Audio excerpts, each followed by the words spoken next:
బైబిల్లో ఎన్నో కథలు చెప్పబడి ఉంది.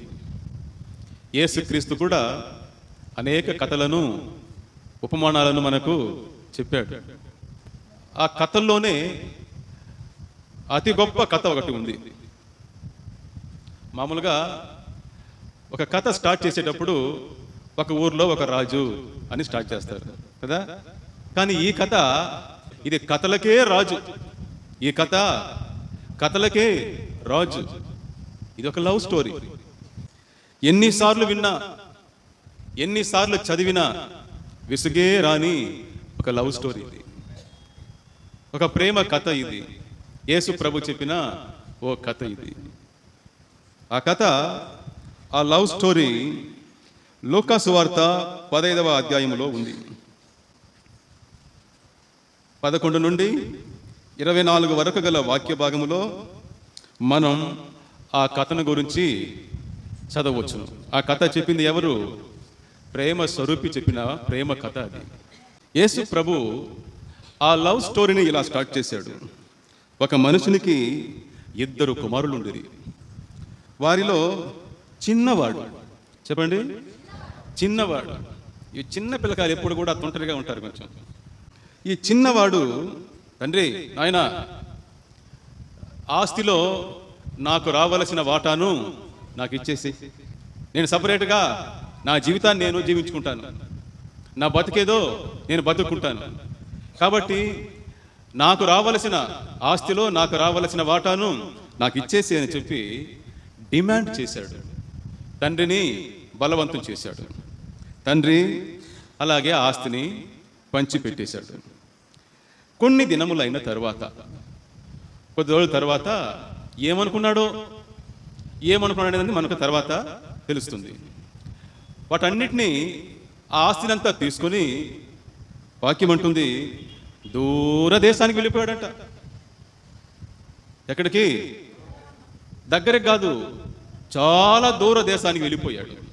తన తండ్రి నుండి, తండ్రి ఇంట నుండి చాలా దూరము వెళ్ళిపోయాడు. వెళ్ళిపోయి వాక్యం చెప్తుంది, అక్కడ తన ఆస్తిని దుర్వ్యాపారం వలన పాడు చేసేసాడు. ఏదో ఒక వ్యాపారం చేశాడు. అది ఆ వ్యాపారం ఇల్లీగల్ వ్యాపారం. చట్టానికి సత్యానికి విరుద్ధమైన ఒక వ్యాపారాన్ని చేశాడు. ఆ వ్యాపారంలో మొత్తాన్ని పగొట్టుకునేశాడు. ఆస్తిని కోల్పోయాడు. అదంతయు ఖర్చు చేసిన తరువాత దేశమందు గొప్ప కరువు వచ్చిందట. గొప్ప కరువు వచ్చింది. ఈ కరువుతో ఆ దేశమే విలవిల్లాడిపోతా ఉంది. తినడానికి తిండి లేదు, తాగడానికి నీళ్లు లేదు. చాలా చాలా భయంకరమైన ఒక దుస్థితికి వచ్చి చేరుకున్నాడు. ఆకలితో అలమటిస్తున్నాడు.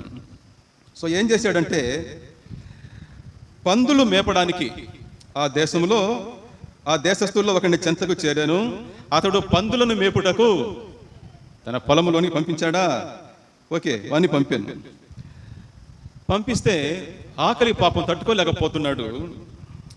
ఆ పందులకు తినడానికి ఏదో ఒక పొట్టు వేస్తారట. ఆ పొట్టైనా తిని ఆకలి తీర్చుకుందామని చెప్పి అనుకుంటే, అది కూడా అతనికి ఎవడును వానికి ఏమీయూ ఇయ్యలేదు.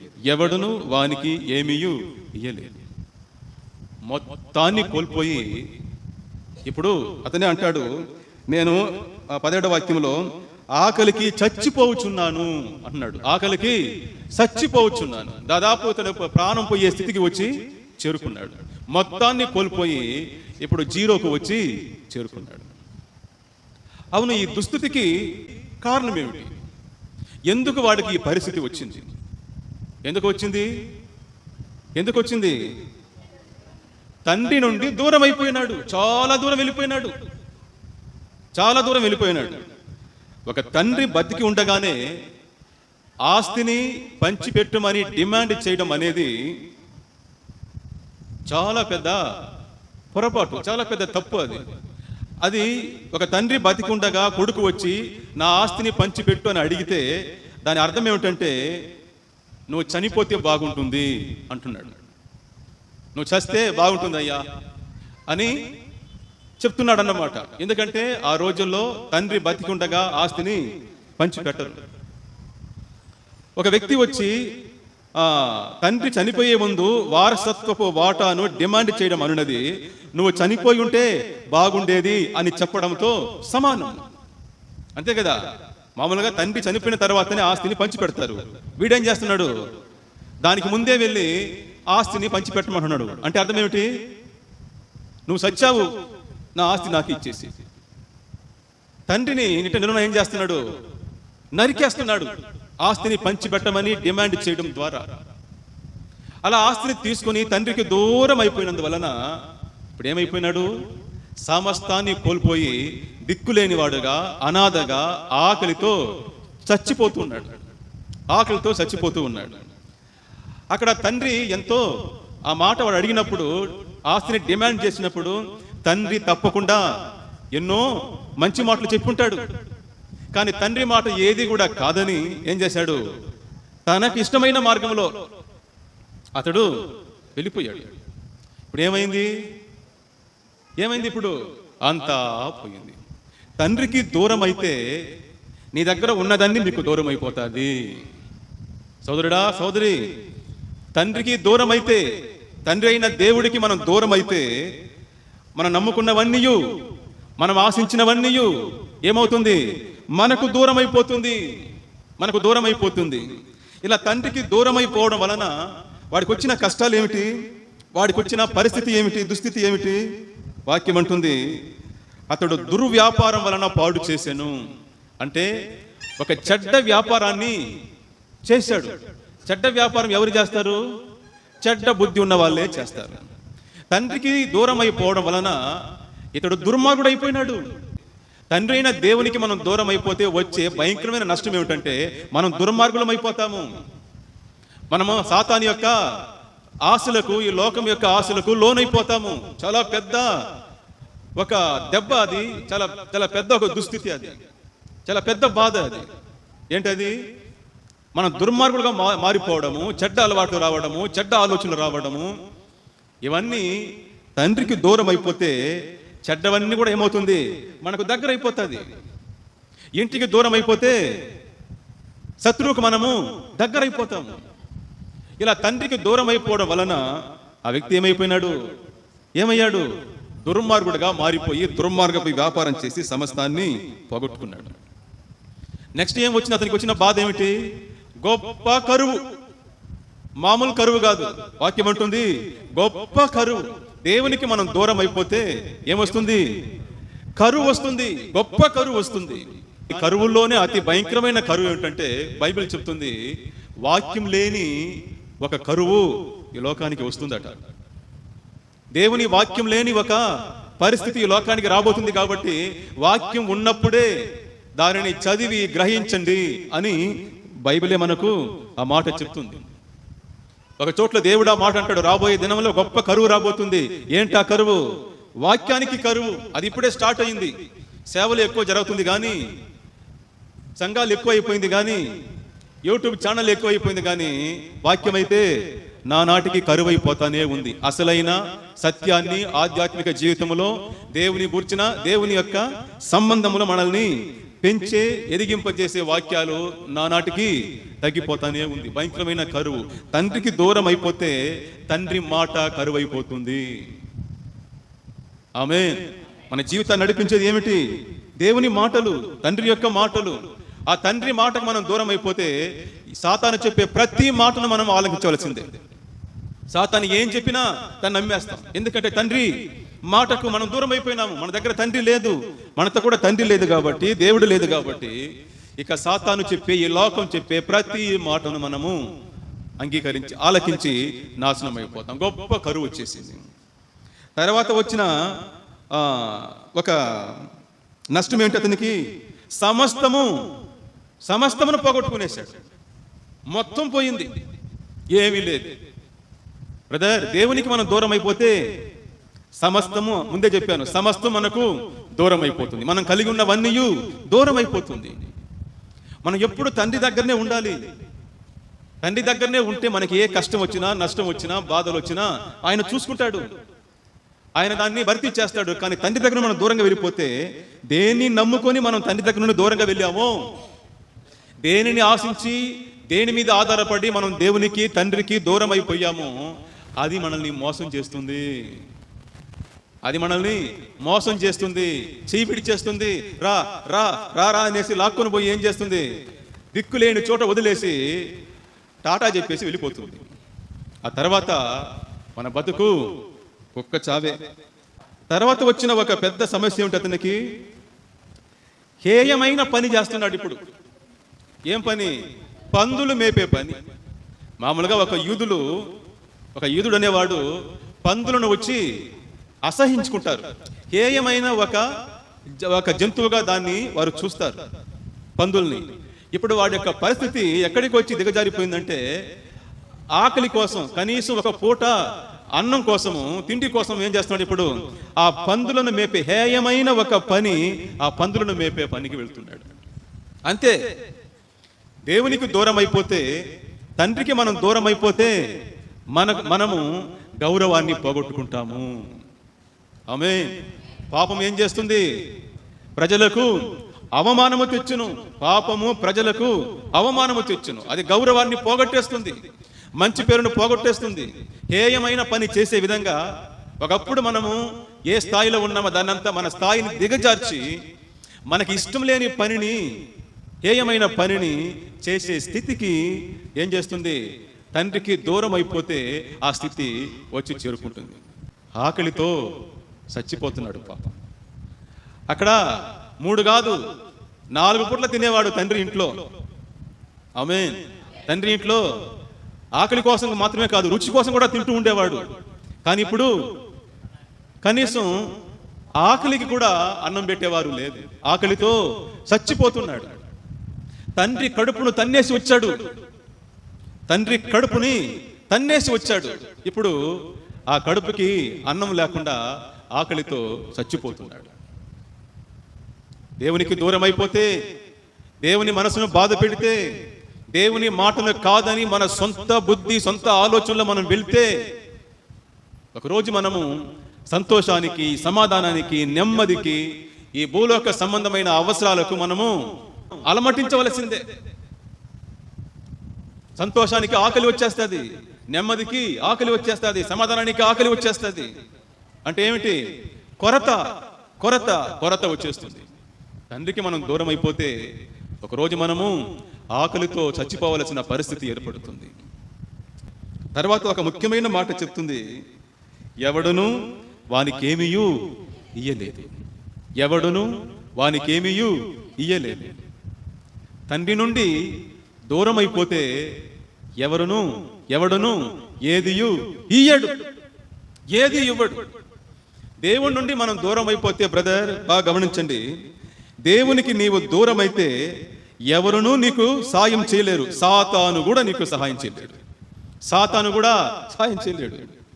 ఒక కుటుంబము, నాకు తెలిసిన ఒక సోదరుడు బాప్తిసం తీసుకొని దేవునికి దూరం అయిపోయాడు. బాగా తాగడము, అలా తిరగడము, ఇలా దేవునికి దూరం అయిపోయాడు. అతను ఏదేదో ప్రయత్నం చేస్తున్నాడు, తన అప్పును తీర్చుకోవాలని, కుటుంబాన్ని ముందుకు తీసుకొని రావాలని ఏదేదో ప్రయత్నం చేస్తున్నాడు. కానీ కుదరట్లే. ప్రయత్నం చేసే కొద్దీ అతడు మునిగిపోతున్నాడే కానీ పైకి రాలేకపోతున్నాడు. నేను చెప్పాను ఆ సోదరుడికి, బ్రదర్ మీరు దేవునికి దూరంగా ఉన్నారు, గుర్తుపెట్టుకోండి, మీకు ఎవరు సహాయం చేయరు. సాతాను కూడా మీకు సహాయం చేయలేడు. సాతాను కూడా సహాయం చేయలేడు. All doors are closed. అన్ని డోర్లు, అన్ని తలుపులు మూయబడుతుంది. అంతే. తండ్రికి దూరం అయిపోతే నీకు ఎవరు ఏది సహాయం చేయలేరు. సాతాను కూడా సహాయం చేయలేడు. అలాంటి ఒక భయంకరమైన పరిస్థితికి వచ్చి అతడు చేరుకున్నాడు. దీనికి అంతటి కారణం ఏమిటి? తండ్రి మనసును విర్రగొట్టాడు, తండ్రి హృదయాన్ని బాధ పెట్టాడు. మనం చేసే పాపాలు, బ్రదర్ సిస్టర్ బాగా గుర్తుపెట్టుకోండి, మనం చేసే పాపాలు దేవుని హృదయాన్ని బద్దలు కొడుతుంది. ఆయన బాధపడతాడు, ఆయన కన్నీళ్లు కారుస్తాడు. దేవుని బిడ్డలుగా, క్రైస్తులుగా మనం చేసే పాపాలు, అన్యులు చేసే పాపాలను చూసి ఆయన జాలి పడుతాడు. కానీ క్రైస్తవులు చేసే పాపాలను చూసి ఆయన బాధపడతాడు. ఆయన హృదయము విరగొట్టబడుతుంది మన పాపాలు, మనం చేసే అతిక్రమ కార్యాలు. బాగా గుర్తుపెట్టుకోండి, నొప్పిని కలిగించే గాయము కన్నా సంతోషాన్ని ఇచ్చే పాపము చాలా భయంకరమైనది. అర్థమవుతుందా మీకు?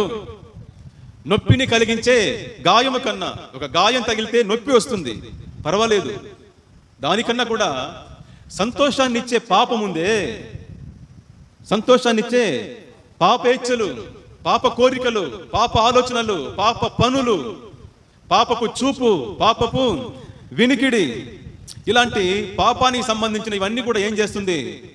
సంతోషాన్ని ఇస్తుంది. కానీ అది చాలా భయంకరమైనది, జీవితాన్ని నాశనం చేసేది అదే. ఒక సూది వేసినప్పుడు అది నొప్పి కలిగిస్తుంది, కానీ ఆ సిరింజిలో ఏముంటుంది?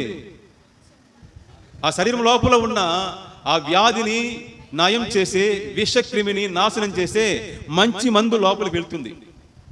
వాళ్ళు సూది వేసేటప్పుడు నొప్పి ఉంటుంది, ఆ నొప్పి వారికి మేలు చేస్తుంది. కానీ పాపం అనే సూది, అది సూది వేసినప్పుడు కమ్మగా ఉంటుంది. ఇంకో సూది వేయండి నర్సు, మేడం ఇంకో సూది వేయండి, కమ్మగా ఉంది. పాపాన్ని చూసి మనం అంటాం, ఇంకొక సూది వేయండి, ఇక్కడ ఈ భుజానికి, ఈ నడుముకి, ఈ సైడ్ అనేసి ఆ సూదిని ఏం చేస్తాం మనం? ఎక్కడ పడితే అక్కడ గుచ్చుకుంటూ ఉంటాం. ఎందుకంటే ఆ సూది గుచ్చేటప్పుడు ఆహా కమ్మగా ఉంటుంది. కానీ ఆ కమ్మదనాన్ని ఇచ్చి సాతాను ఏం చేస్తున్నాడంటే, ఈ లోకం ఏం చేస్తుందంటే నీ జీవితాన్ని నాశనం చేసి విషాన్ని లోపలికి పంపిస్తూ ఉంది. నీ ఆత్మలోకి, నీ శరీరంలోనికి, నీ మనస్సులోనికి అదేం చేస్తుంది? సాతాను లేక ఈ లోకము సూది, కమ్మని నొప్పి లేని సంతోషాన్ని ఇచ్చే సూది ద్వారా నీ జీవితాన్ని నాశనం చేసే ఇంజెక్షన్ లోపలికి పంపించేస్తా ఉంది. సోదరుడా, సోదరి, మరలా చెప్తున్నాను, నొప్పి కలిగించే గాయము కన్నా సంతోషాన్ని ఇచ్చే పాపము చాలా భయంకరమైనది. నీ జీవితాన్ని అది నాశనం చేస్తుంది. ఈ వ్యక్తి తండ్రికి దూరం అయిపోయాడు. కారణం ఏమిటి? తన సొంత బుద్ధి మీద ఆధారపడడం ప్రారంభించాడు. తండ్రి ఆలోచనలు వద్దు, నాకు తండ్రి మాటలు వద్దు, తండ్రితో సహవాసం వద్దు, నేను ఎదిగాను, ఇంకా నా ఇష్టము, నా ఇష్ట ప్రకారం నేను చేసుకుంటాను, నా దారిలో నేను పోతానని చెప్పి దేవుని మీద ఆధారపడక తన సొంత బుద్ధి మీద నడవడము ప్రారంభించాడు. చివరికి ఎక్కడికి పోయి చేరుకున్నాడు? పందులు మేపే స్థలానికి పోయి చేరుకున్నాడు. ఇక్కడ అందరినీ అధికారిగా ఉండి ఆ కుటుంబానికి యజమాని వాడు. ఆ ఇంట్లో ఎంతో మంది పని మనుషులు ఉన్నారు. వారి దగ్గర పెత్తనం చలాయించవలసిన వాడు ఏం చేస్తున్నాడు? ఇప్పుడు పోయి పందులు మేపే ఒక హీనమైన, నీచమైన పనిని చేస్తా ఉన్నాడు. సొంత బుద్ధి, అందుకే బైబిల్ అంటుంది, నీ స్వబుద్ధిని ఆధారం చేసుకునక నీ మార్గం అంతటిలో యెహోవా మీద ఆధారపడుము, ఆయన నీ మార్గమును సరళము చేయును. హల్లెలూయా! ఆయన నీ మార్గమును సరళము చేయును. సో ఎప్పుడైతే సొంత బుద్ధి మీద ఆధారపడడం మొదలు పెట్టాడో క్రమంగా అతడు ఏమయ్యాడు? నాశనానికి వెళ్ళిపోయాడు. బ్రదర్, పాపము స్టార్టింగ్లో నీకు స్వేచ్ఛనిస్తాన్రా, నీకు స్వాతంత్రం ఇస్తాన్రా. నువ్వు తండ్రి ఇంట్లో ఉంటే, తండ్రి దగ్గర ఉంటే నువ్వు ఆయన చెప్పిందే చెయ్యాలి, అన్ని ఆయన ఇష్ట ప్రకారమే నడుచుకోవాలి. నీకు స్వేచ్ఛ ఉండదు ఇంట్లో. దేవుడు నీకు స్వేచ్ఛనివ్వడు, ఇది చేయకూడదు, అది చేయకూడదు, అట్టు ఉండకూడదు, ఎట్టు ఉండకూడదు అనేసి ఏదో ఒకటి చెప్తా ఉంటాడు ఈ దేవుడు. కాబట్టి ఆ దేవుడి నుండి దూరంగా వచ్చేసి నేను నీకు స్వేచ్ఛనిస్తాను, ఫ్రీగా బతకొచ్చు అని చెప్పి పాపం ఏం చేస్తుంది? మనకు స్వేచ్ఛనిస్తానని చెప్పి మనల్ని తండ్రికి దూరంగా తీసుకుని వెళుతుంది. అలా తీసుకుని వెళ్ళి అసలైన బానిసత్వంలోనికి మనల్ని నెట్టేస్తుంది. అసలైన బానిసత్వంలోనికి మనల్ని నెట్టేస్తుంది. ఈ లోకంలోనే అత్యంత భయంకరమైన బానిస బతుకు ఏమిటంటే పాపం కింద బతకడమే కదా. ఈ రోజుల్లో ఎంతమంది నే వీరుడు, సూర్యుడు అనే వాళ్ళందరూ అంత తుంట బీడికి, అంత సిగరెట్కు, అంత ఆన్స్కి, అంత నీళ్ళకి, అంత ఆ మందుకి బానిసలైపోయి ఉంటారు. చిన్న చిన్న శరీరేచ్ఛలకు బానిసలైపోయి దాని నుండి బయటికి రాలేదు. అట్లే నాశనం అయిపోతారు. డాక్టర్ చెప్తారు, అయ్యా నువ్వు ఇక తాగకూడదు అంటే వారి వల్ల కాదు, నీకు వ్యాధి ఉంది, నీ లివర్ పాడైపోయింది, ఇక నువ్వు తాగకూడదు అంటే వారి వల్ల కాదు. తాగి త్వరగా చచ్చిపోతారు. కారణము బానిసత్వము. పాపం అదే చేస్తుంది. నిన్ను తండ్రి నుండి, దేవుడి నుండి దూరంగా తీసుకుని వెళ్ళి నీకు స్వేచ్ఛని ఇస్తాను రా అని వాగ్దానం చేసి నిన్ను అసలైన బానిసత్వంలో నెట్టి నీ జీవితాన్ని సర్వనాశనం చేస్తుంది.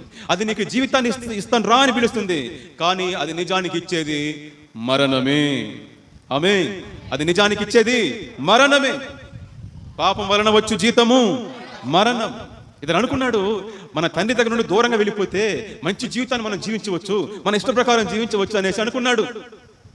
కానీ జీవితాన్ని కోల్పోయాడు.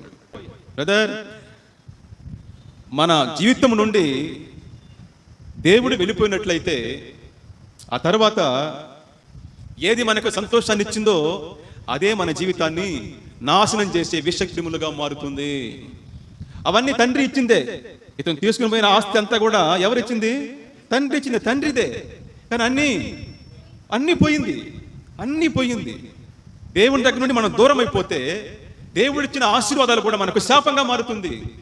అదే మన జీవితాన్ని నాశనం చేసే విషక్రిములుగా మారిపోతుంది. అందుకే చెప్పాను, యెహోవా ఆశీర్వాదమే ఐశ్వర్యమునిచ్చును, యెహోవా లేని ఆశీర్వాదము ముళ్ళనిచ్చును.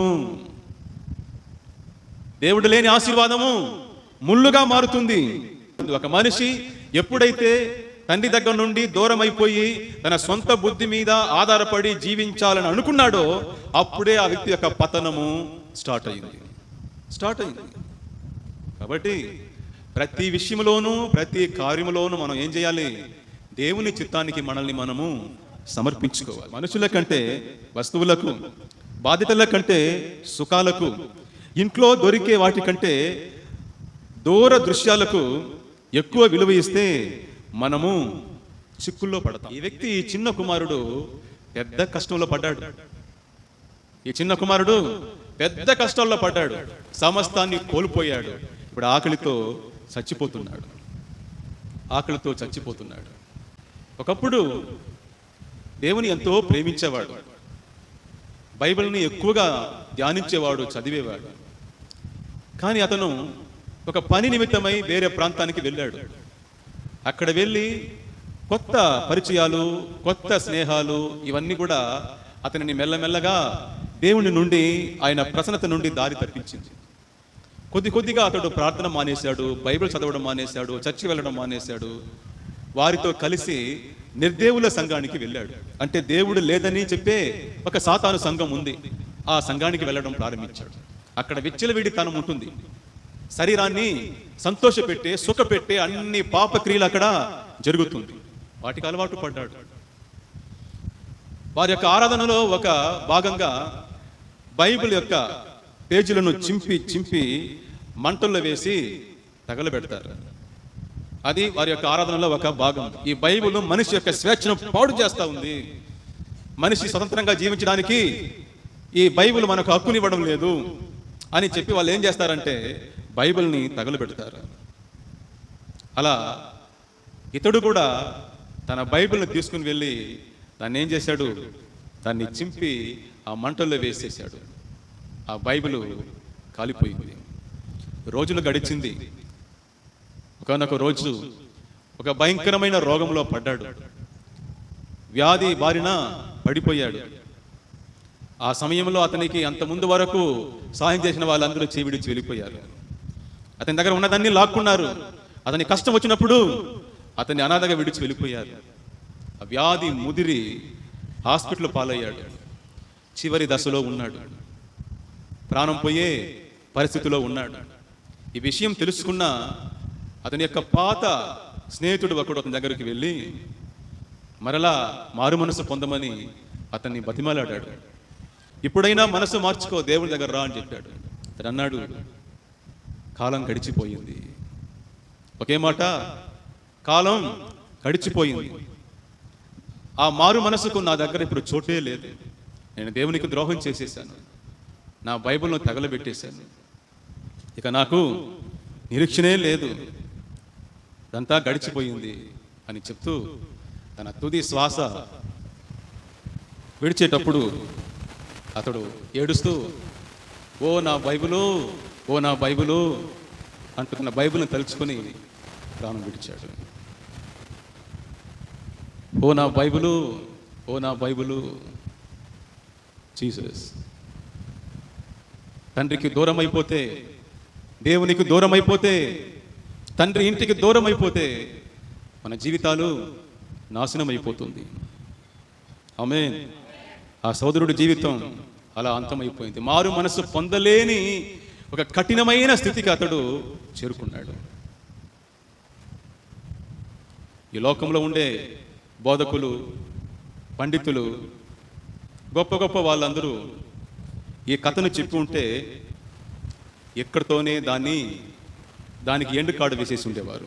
కథ అయిపోయింది అని. సో తండ్రికి దూరం అయిపోతే, దేవునికి దూరం అయిపోతే నువ్వు నాశనం అయిపోతావు. ఏ చిన్న కుమారుడు ఏ విధంగా నాశనం అయ్యాడో ఆ విధంగా నువ్వు కూడా నాశనం అయిపోతావు అనేసి అక్కడికి కథని ముగించేసి ఉండేవారు. కానీ హల్లెలూయా, ఇక్కడ కథ చెప్పేది ఎవరు? ప్రభువైన యేసుక్రీస్తు. ఆమేన్. ఇక్కడ కథ చెప్పేది యేసుక్రీస్తు. కథ ఇంకా ఉంది. ఆమేన్. కథ ఇంకా ఉంది. యేసుక్రీస్తు కథను కొనసాగించాడు. Praise the lord. ప్రియ సోదరుడా, సోదరి, దేవుని నుండి దూరం అయిపోయావా? ఇక నాకు నిరీక్షణే లేదని బాధపడుతున్నావా? కొంతమంది చర్చిలో ఉంటారు కానీ దేవునికి ఎక్కడో ఉంటారు, దూరంగా ఉంటారు. దేవునికి దూరంగా ఉంటారు. వారికి ప్రార్థన ఇష్టం ఉండదు, బైబిల్ ఇష్టం ఉండదు, బైబిల్ చదవరు, ప్రార్థన చేయరు, దేవునితో ఎలాంటి సంబంధం ఉండదు. కానీ చర్చికి మాత్రము వస్తూ ఉంటారు, పండుగలు చేసుకుంటారు, ఫంక్షన్లు చేసుకుంటారు, బర్త్డేకు, మ్యారేజ్ డేకు పాస్టర్ని పిలిచి ప్రార్థన చేసుకుంటారు. కానీ వారి యొక్క ఆత్మలో, వారి యొక్క మనసులో దేవునికి చాలా దూరంగా ఉంటారు. ఒకవేళ అలాంటి పరిస్థితుల్లో ఉన్నావా? ఇక నిరీక్షణే లేదు, నేను పాపిష్టిని అయిపోయాను, దేవునికి ద్రోహం చేశాననేసి బాధపడుతున్నావా? నా కథ అయిపోయిందనేసి అనుకుంటున్నావా? లేదు లేదు లేదు, నీ కథ ఇంకా ఉంది. హల్లెలూయా. నీ కథ ఇంకా ఉంది. యేసయ్య కథకు ఎండుకాడు వేయలేదు, కథను కొనసాగిస్తా ఉన్నాడు. అయితే బుద్ధి వచ్చినప్పుడు, ఆమేన్, అతనికి బుద్ధి వచ్చింది అంటే అతని యొక్క మనసు మారింది. ఆ యవ్వనస్తుడి యొక్క మనసు మారింది. ఆ మారిన బుద్ధి అతనికి ఏం చెప్పింది? దూర దేశంలో స్వేచ్ఛగా ఉండడం కంటే తండ్రి ఇంట్లో పని మనిషిగా ఉండడమే ఎంతో మేలబ్బా. మనసు మారింది. మనసు మారిందంటే అర్థం ఏమిటి? ఆలోచనలు మారింది, తలంపులు మారింది, కోరికలు మారింది, మొత్తము హోల్ బీయింగ్ మారిపోయింది. అతనిలో ఉన్న మొత్తం మారిపోయింది. మనసు మారడం అంటే అర్థం ఏమిటి? మనసు మారడం అంటే అర్థం ఏమిటి? ఆలోచనలు మారడము, తలంపులు మారడము, కోరికలు మారడం, అన్నీ మారింది. ఇప్పుడు గొప్ప నిర్ణయాన్ని తీశాడు అతడు. ఏ నిర్ణయం అది? చలో తండ్రి ఇంటికి తిరిగిపోదాం. ఒక మాట అన్నాడు అతను 17వ వాక్యంలో, నా తండ్రి యొద్ద ఎంతో మంది కూలివాండ్రకు అన్నము సమృద్ధిగా ఉన్నదయ్యా. నా తండ్రి ఇంట్లో కూలివాండ్రకు, రోజు కూలికి వస్తారే, వాళ్ళకు కూడా అన్నం పెట్టి పంపించేవాడు మా నాయన. వారికి అన్నము సమృద్ధిగా ఉంది. ఆయన కొడుకు నేను ఇక్కడ ఆకలితో చచ్చిపోతున్నానే. సో తండ్రి యొక్క విలువ తమ్ముడికి ఇప్పుడు తెలిసింది. చిన్నవాడా పెద్ద తప్పు చేశావయ్యా, పెద్ద తప్పు చేశావు. అయినా గొప్ప నిర్ణయమే తీసుకున్నావు. తండ్రి ఇంటికి తిరిగి వెళ్ళిపోదాం. పోయి, నాయనా, నీ కొడుకని చెప్పుకునే యోగ్యత నాకు లేదు. నేను నీకు విరోధంగా, దేవునికి విరోధంగా పాపం చేశాను. కాబట్టి నీ పని మనుషులు ఒకరిగా పెట్టుకొని నాకు అన్నం పెట్టు చాలని తండ్రి దగ్గర వేడుకుందామని చెప్పి తండ్రి ఇంటికి, అతని పాదాలు తండ్రి ఇంటికి తిరుగుతూ ఉంది. చినిగిపోయిన దుస్తులు, మాసిపోయిన శరీరము, బక్కబాసిపోయిన శరీరంతో తండ్రి ఇంటికి తిరిగి వస్తూ ఉన్నాడు. బ్రదర్, సిస్టర్, తండ్రి ఇంటికి తిరిగి రావాలన్న ఆలోచనను అతనిలో కలిగించింది ఏమిటి? అతనికి తండ్రి ఇంటికి వెళ్ళిపోవాలన్న ఆలోచన అతనికి కలిగించింది ఏది?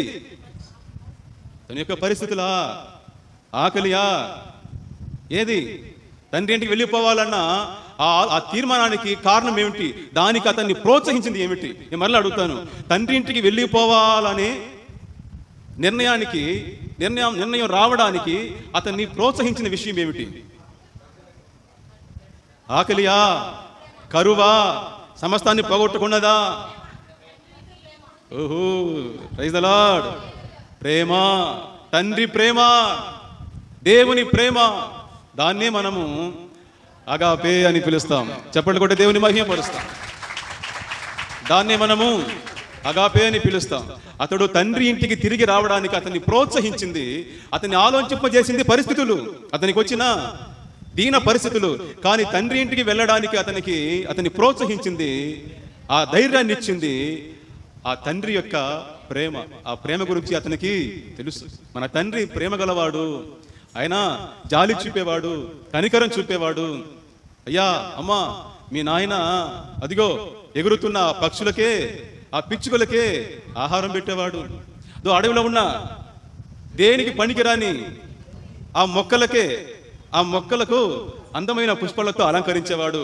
మీ నాయన వాటిని బాగా చూసుకుంటున్నాడే, నిన్ను బాగా చూసుకోడా?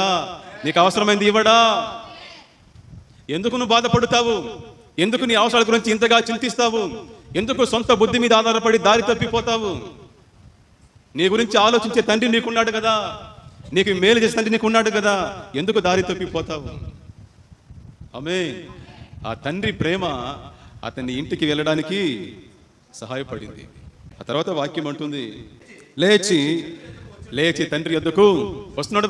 బ్రదర్ లేచి తండ్రి వద్దకు వస్తూ ఉన్నాడు. ఆ తర్వాత వాక్యం చాలా ఇష్టమైన వాక్యం. వాడింకా దూరముగా ఉన్నప్పుడే, హల్లెలూయా, వాడింకా దూరముగా ఉన్నప్పుడే తండ్రి వారిని చూచి కనిపెట్టేశాడు. వాడు దూరంగా ఉన్నప్పుడే అంటే ఏమర్థము? తన బిడ్డ తిరిగి వస్తాడనే ఆశతో ఆయన బిడ్డ కొరకు ఎదురు చూస్తూనే ఉన్నాడు. బిడ్డ వస్తాడనేసి. ఆయన ఎదురు చూపుకు కారణం ఏమిటి? ఆయన చూపిన ప్రేమ, అంతే కదా. ఆయన చూపిన ప్రేమ మన బిడ్డను కాపాడుతుంది. వాడికి ఏదో ఒక రోజు బుద్ధి తెస్తుంది, తిరిగి మన దగ్గరకు, మన ఇంటికి వస్తాడు. తన కుటుంబంలో ఉన్నప్పుడు ఆ తండ్రి చూపిన ప్రేమ అనేది తన కొడుకును తిరిగి తీసుకుని వస్తుందనే నమ్మకంతో ఆయన ఎదురు చూస్తూనే ఉన్నాడు. ఒకరోజు నేను ఒక కుటుంబాన్ని తలుచుకుని, ఒక సోదరుడిని తలుచుకుని చాలా బాధతో వస్తున్నాను. అయ్యో, ఈ సోదరుడికి ఇంకా ఎన్నిసార్లు చెప్పాలి, ఇంకా ఎంతగా దేవుని వాక్యాన్ని చెప్పాలి, మరలా దారి తప్పిపోతున్నాడే, దూరం అయిపోతున్నాడే, ఈసారి తిరిగి వస్తాడో రాడో అనే దాని గురించి ఆలోచించుకుని బాధతో వస్తున్నప్పుడు దేవుని స్వరం వినిపించింది, తిరిగి వస్తాడు. Praise the Lord. తిరిగి వస్తాడు. కారణం ఏమిటంటే నువ్వు చూపిన ప్రేమ అలాంటిది. హల్లెలూయా. నువ్వు చూపిన ప్రేమ అలాంటిది. ఆ ప్రేమ ఏదో ఒక రోజు అతని గుర్తుకు వస్తుంది. నువ్వు చూపిన ప్రేమ వృధా కాదయ్యా, తప్పకుండా తిరిగి వస్తాడు. ప్రేమ ఒకరోజు సంధిస్తుంది, మాట్లాడుతుంది, తిరిగి రావడానికి దారి చూపిస్తుంది. ఆ సోదరుడు తిరిగి వచ్చాడు. సో తండ్రి ఎదురు చూస్తూ ఉన్నాడు, కుమారుడు వస్తాడు, కొడుకు వస్తాడని చెప్పి. దూరంగా రాగానే వేషాలు మారిపోయింది. అదొక వేషంలో వస్తా ఉన్నాడు, పోయినట్టు లేదు. రాజకుమారుడులా పోయాడు, ఇప్పుడు పిచ్చోడ్లాగా, బిచ్చిగాడులాగా వస్తా ఉన్నాడు. అయినా కన్న తండ్రి కదా, ఆమేన్, కన్న తండ్రి కదా, చూశాడు, కనిపెట్టేశాడు. కనికరపడి పరిగెత్తుతున్నాడు. అదే గొప్ప ధనవంతుడు ఆయన. పరిగెత్తి వాని మెడ మీద పడి, ఆయన కర్రతో వెళ్ళలేదు, ఆయన ప్రేమతో వెళ్ళాడు. Praise the Lord. కర్రతో వెళ్ళి అతన్ని కొట్టలేదు. ఎందుకు రా వస్తావు ఇంటికి? అట్నే తిరిగి వెళ్ళరా, నువ్వు సచ్చావు అనుకున్నాను, మళ్ళీ ఎందుకు వస్తావు ఇంటికి? నన్ను బాధ పెట్టి వెళ్ళావు, నాకు అవమానం కలిగించి వెళ్ళావు, నన్ను అగౌరవపరిచావు, ఊర్లో తల తిరిగే పరిస్థితి లేకుండా చేశావు. కాబట్టి నీలాంటి కొడుకు నాకు వద్దు, నువ్వు అట్నే వెళ్ళిపో. కర్ర ఎత్తుకొని వెళ్ళి అతన్ని తరిమి కొట్టలేదు. కానీ ఆయన ప్రేమతో వెళ్ళి మెడ పట్టుకొని ముద్దులతో ముంచెత్తేసి. ఆ తండ్రి యొక్క ప్రేమ విలువ కట్టలేనిది. ఆ తండ్రి పరిగెత్తుకొని వెళ్ళాడు. మామూలుగా కొంచెం పెద్దవాళ్ళు, ధనవంతులు నలుగురు మధ్యలో పరిగెత్తరు. నేనే పరిగెత్తను. మీలో కూడా కొంతమంది పెద్దవాళ్ళు ఉంటారు, నలుగురు అక్కడ ఉంటారు అనుకోండి, 10 మంది ఉన్నారు అక్కడ బస్సు వచ్చేస్తా ఉంది, రెడీగా ఉన్నారు. బస్సు దగ్గర వచ్చేసింది. ఇప్పుడు పరిగెత్తాలి. ఈయన వైట్ అండ్ వైట్ వేసుకున్నాడు, పెద్ద మనిషిలా ఉన్నాడు. ఏం చేయడు, పరిగెత్తాడు. పోతే పని పోరా అంటాడు. పోతే పని పోరా అంటాడు. ఒక 2 అడుగులు పరిగెత్తుంటే బస్సు ఎక్కేసి ఉండేవాడు. కానీ నలుగురిలో పరిగెత్తడానికి కొంచెం ప్రెస్టేజ్ ప్రాబ్లం. ఒకవేళ పరిగెత్తి మనం పడిపోతే నలుగురి మధ్యలో ఆ బస్సు ఫాలో అవుతాం. దేనికని ఏం చేస్తారు గమనించారా? కానీ ఈ తండ్రి తన గౌరవాన్నంతా మర్చిపోయాడు, తన యొక్క హోదానంతా, తన యొక్క స్థితినంతా మర్చిపోయాడు. కన్న బిడ్డను చూడగానే, తిరిగి వస్తున్న బిడ్డను చూడగానే తన గౌరవాన్ని చూడకుండా ప్రేమతో పరిగెత్తుకుని వెళ్ళి మెడబట్టి ముద్దు పెట్టుకున్నాడు. తండ్రి తప్పిపోయిన కొడుకు తిరిగి వస్తే ఆ తండ్రికి తల్లికి సంతోషానికి అవధులే లేదు. నా కొడుకు వచ్చాడు. ఆ కుమారుడు అన్నాడు, నాయనా నీ కొడుకని చెప్పడానికి నాకు ఇంకా అర్హత లేదు నాయన, నన్ను కూలివన్లో ఒకటిగా పెట్టుకో, నాకు కాస్త అన్నం పెట్టు చాలు అన్నాడు. నోరు మీరా, ఎవర్రా కూలివాడు ఇక్కడ? నువ్వు నా కొడుకురా, నువ్వు నా కొడుకు, నా కుమారుడు నువ్వు. ఎవరది ఎక్కడ? రండి.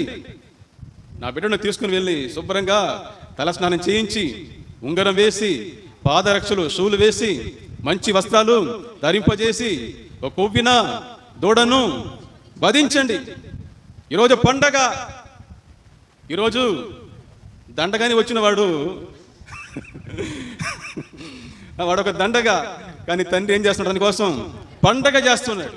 హల్లెలూయా, నా కొడుకు వచ్చాడు, ఈరోజు పండగ చేసుకుందాం. చనిపోయిన కొడుకు తిరిగి వచ్చాడు, తప్పిపోయిన వాడు దొరికాడు, పండగ చేసుకుందామని చెప్పి ఆ రోజు ఆ తండ్రి సంతోషముతో తన కొడుకు కోసము మహా గొప్ప విందు చేసి ఆనందోత్సవముతో మునిగి తేలాడు.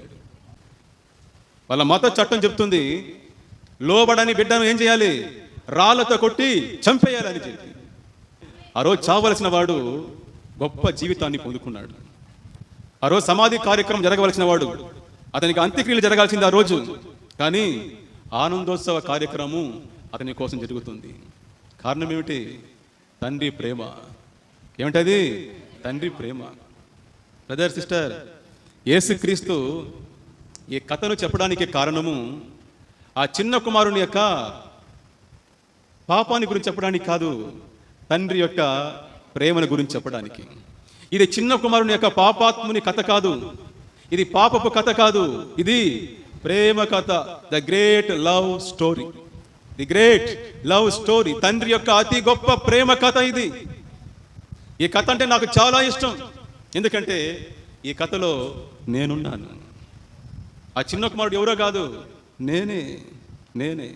ఈ కథలో నువ్వు ఉన్నావు, ఈ కథలో నువ్వు ఉన్నావు. ఇది చిన్న కుమారుని కథ కాదు బ్రదర్, సిస్టర్, ఇది నీ కథ, ఇది నీ కథ, ఇది నా కథ, తండ్రి యొక్క ప్రేమ కథ. హల్లెలూయా. ఆ దారి తప్పిపోయిన చిన్న కుమారుడు ఎవరు? నువ్వే, నేనే. అందుకే ఈ కథ అంటే నాకు చాలా ఇష్టం. ఈ కథలో అయితే ఆ చిన్న కుమారుడు ఒక్కసారి దారి తప్పిపోయి ఒక్కసారి తిరిగి వచ్చాడు. నా కథలో అయితే ఎన్నో మార్లు, లెక్కలేనన్ని సార్లు దేవునికి దూరం అయిపోయాను. తిరిగి వచ్చినప్పుడంతా ఆయన చేర్చుకున్నాడే తప్ప ఏనాడు పో అని చెప్పింది లేదు, నువ్వు వద్దని చెప్పింది లేదు. అంత ప్రేమమయుడు ఆయన, అంత ప్రేమ స్వరూపి ఆయన. మనం ఎన్నిసార్లు తిరిగి వచ్చినా ఆయన మనల్ని చేర్చుకునేవాడు, మనల్ని ఆయన హత్తుకునేవాడు. దాన్నే మనం చదివాం 103వ కీర్తన 10 నుండి 14లో చదివాం. ఒక తండ్రి కుమారుని ఎడల జాలి పడునట్లుగా యెహోవా మన ఎడల జాలి పడును. ఆమేన్. దేవుడు మన తండ్రి అండి. ఈ బైబిల్లో ఏముంది? ఈ బైబిల్లో ఒక తండ్రి కథ చెప్పబడి ఉంది. ఆ తండ్రి కథలో నేనున్నాను. ఎన్నోసార్లు మీ జీవితాన్ని ఒకసారి టెస్ట్ చేసి చూడండి. ఎన్నిసార్లు దేవునికి దూరంగా పోలేదు మీరు. తిరిగి వచ్చినప్పుడంతా ఏనాడైనా ఆయన మిమ్మల్ని తృణీకరించాడా? మీద కోపపడ్డా? నువ్వు వద్దని చెప్పినాడా? తిరిగి వచ్చిన ప్రతిసారి ఆయన ప్రేమతో చేర్చుకున్నాడు. ఆయన ప్రేమ స్వరూపి, ఆయన కరుణా వాత్సల్యములు గలవాడు, ఆయన శాంతమూర్తి, ఆయన అత్యంత కృపచూపువాడు. ఆయన అంటాడు, మీ మనసును చింపుకుని నా దగ్గరకు తిరిగి రండి, నేను మిమ్మల్ని చేర్చుకుంటానయ్యా, మీరు తిరిగి రండి, నేను మిమ్మల్ని చేర్చుకుంటాను. ఆ కుమారుడు చిన్న వయసు నుండి దొంగతనానికి అలవాటు పడ్డాడు. ఎక్కడ పడితే అక్కడ చేయి పెట్టేస్తాడు. ఎదిగే కొద్దీ అతనిలో ఈ దొంగతనం అలవాటు కూడా ఎక్కువ అయింది. ఒకనొక రోజు మార్కెట్లో ఒక దుకాణంలో చేయి పెట్టేశాడు. అతన్ని ఆ వీధిలోనే కొట్టి తీసుకుని వచ్చారు. ఈ విషయం తెలిసిన తల్లిదండ్రులు కృంగిపోయారు, చాలా బాధపడ్డారు. అతని యొక్క ముఖమంతా గాయాలు, వారు కొట్టిన దెబ్బలు. హాస్పిటల్కి తీసుకొని వచ్చి చికిత్స చేసి ఇంట్లో కట్లు కట్టుకొని ఉన్నాడు. చూడడానికి వచ్చిన ప్రతి బంధువులు ఏం చెప్తున్నారంటే, వీడికి అన్నం పెట్టకండి, వీడు దుర్మార్గుడు అయిపోయాడు, ఆకలితో ఉంటే వీడికి కుటుంబం యొక్క విలువ తెలుస్తుంది, కాబట్టి వీడికి అన్నమే పెట్టకండి అని చెప్పేసి పోతున్నారు. వచ్చిన వాళ్ళందరూ తిట్టేసి అన్నం పెట్టకండి వీడికి అని చెప్పేసి పోతున్నారు. సమయం గడిచింది, రాత్రి 8 గంటలు వచ్చింది. ఆ తండ్రి భార్యని పిలిచి అంటున్నాడు, అమ్మా టైం 8 అయింది, బిడ్డని పిలిచి అన్నం పెట్టు. వారు అట్నే చెప్తారు, బిడ్డ కదా ఎప్పుడు తిన్నాడో అని పిలిచి అన్నం పెట్టు. ప్రేమ అండి, తండ్రి యొక్క ప్రేమ అది. మనం ఎంత పెద్ద పాపం చేసినా ఆయన మనసు మన మీదనే కొట్టుకుంటుంది. నా ముద్దు బిడ్డ ఎఫ్రాయిము, నువ్వు నా ముద్దు బిడ్డవరా, నువ్వు నా ముద్దు బిడ్డవి, వదిలేస్తానా? నువ్వు తప్పు చేశావు, అంత మాత్రం వదిలేస్తానా? వదలను. ఆ కుమారుడు తిరిగి వచ్చాడు. తండ్రి చాలా సంతోషించాడు. ఈ కథలో పెద్ద కుమారుడు ఉన్నాడు ఒకడు. ఆ పెద్ద కుమారుడికి తన తమ్ముడు ఇంటికి తిరిగి రావడము ఇష్టం లేదు. ఎప్పుడైతే కుమారుడు తమ్ముడు ఇంటి లోపలికి వచ్చాడో, ఈ పెద్ద కుమారుడు ఏం చేశాడు? ఇంటి నుండి బయటకు వెళ్ళిపోయాడు. వాడికి తమ్ముడు తిరిగి రావడము ఇష్టం లేదు. ఆ చిన్న కుమారుని యొక్క అన్నయ్యకు తమ్ముడు మీద ప్రేమ లేదు, తమ్ముడు తిరిగి రావడంలో ఇష్టం లేదు. కానీ నా కథలో కొంచెం మార్పు ఉంది. నా కథలో నా తండ్రి ఇంటికి తిరిగి రావడానికి కారణమే నా పెద్ద అన్నయ్యే, యేసుక్రీస్తే. హల్లెలూయా. యేసుక్రీస్తు ఎవరు? నా పెద్ద అన్న, నా అన్నయ్య. అతను, ఆయన నా సహోదరుడు. ఈ చిన్న కుమారుడు తండ్రి దగ్గర తిరిగి రావడానికి కారణము అతన్ని ఆలోచింపజేసిన దానికి అతని యొక్క పరిస్థితులు అతన్ని ఆలోచింపజేసి తండ్రి ప్రేమను గుర్తు చేసి తిరిగి ఇంటికి తీసుకుని వచ్చింది. కానీ నా కథలో నన్ను ఇంటికి తిరిగి తీసుకొని రావడానికి నా యేసు, నా పెద్ద అన్నయ్య, నా అన్నయ్య నన్ను వెతుక్కొని వచ్చి నా స్థానంలో సిలువలో మరణించి నాకు ఆయన జీవాన్ని ప్రసాదించాడు. ఆ కథలో ఆ అన్నయ్య తమ్ముడిని ద్వేషించాడు. నా కథలో నా అన్నయ్య నా కొరకు ప్రాణం పెట్టి నన్ను తీసుకుని వచ్చి తండ్రి దగ్గరకు చేర్చాడు. బ్రదర్, ఇది లవ్ స్టోరీ. చిన్న కుమారుని కథ లవ్ స్టోరీ, బట్ నా కథ ది గ్రేట్ లవ్ స్టోరీ. హల్లెలూయా. నా కథ ది గ్రేట్, అతి గొప్ప ప్రేమ కథ ఇది. ఎందుకంటే ఆ ప్రేమను వ్యక్తపరచడానికి నా అన్నయ్య నన్ను వెతుక్కుని వచ్చాడు. నాయనా, నువ్వు ఎందుకు బాధపడతావు, నేను వెళ్తాను, తమ్ముడు ఎక్కడున్నా వెతికి పట్టుకొని వస్తానని చెప్పి వచ్చాడు.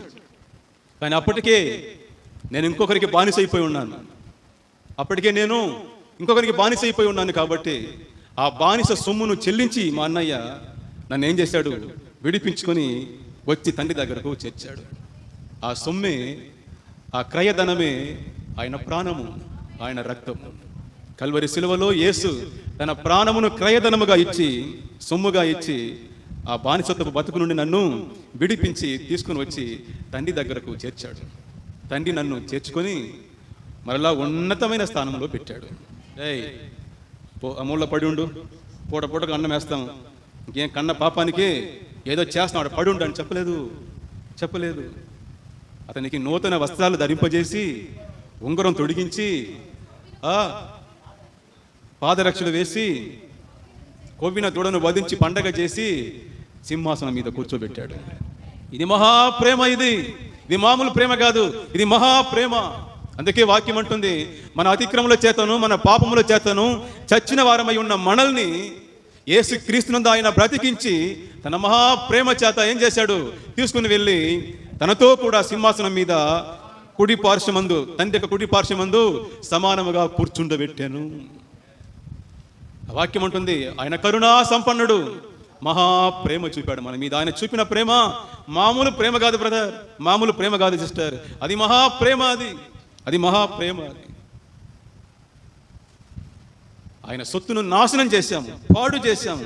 అయినా ఆ తండ్రి, రే తీసుకుని పోయిన సొత్తు ఏం చేసావరా, డబ్బులు ఏం చేసావరా, దుర్మార్గుడా, నాశనం చేసినావా, అప్పుడే చెప్పాను కదా నువ్వు నాశనం అయిపోతావని, అట్నే జరిగింది చూడరా అని దాని గురించి ఒక్క మాట కూడా మాట్లాడలేదండి. నా కొడుకు వచ్చాడు, నాకు అది చాలు. ఆమేన్. నా కొడుకు వచ్చాడు, నాకు అది చాలు. వాడు పాడు తెచ్చిన సొమ్ము గురించి నాకు అక్కరలేదు. ఏం ప్రేమ అండి ఇది! ఇది మామూలు ప్రేమ కాదు, ఇది మహాప్రేమ, ఇది అగాపే ప్రేమ. మన పాపము దేవుని హృదయాన్ని పగలగొడుతుంది, మన మారు మనస్సు ఆయనకు అమితమైన సంతోషాన్ని ఇస్తుంది. బ్రదర్, సిస్టర్, తండ్రి ఇంటికి తిరిగి వచ్చేయండి, తండ్రి ఇంటికి తిరిగి వచ్చేయండి. మీరు ఏ స్థితిలో ఉన్నారో ఆ స్థితిలోనే వచ్చేయండి. తిరిగి ఇంటికి పోవాలంటే మరలా నాయన ఇచ్చిన సొమ్ము అంతా రెడీ చేసుకొని సంపాదించుకొని మరలా పోదాం అనుకుంటారేమో, కుదరదు, అది కుదరదు. ఇప్పుడు మీరు ఏ స్థితిలో ఉన్నారో, మీరు ఏ పాపంలో ఉన్నారో, ఏ మురికిలో ఉన్నారో అట్నే వచ్చేయండి. మారు మనసు మాత్రమే చాలు. మారిన మనసుతో వచ్చేయండి. మీరు పోగొట్టుకున్న వాటన్నిటికంటే ఇంకా ఎక్కువ మీకు ఇచ్చి మిమ్మల్ని ఆయన ఆశీర్వదిస్తాడు, గొప్ప స్థానంలో పెడతాడు. దేవుని బిడ్డ, తండ్రి ఇంటికి తిరిగి వచ్చేసి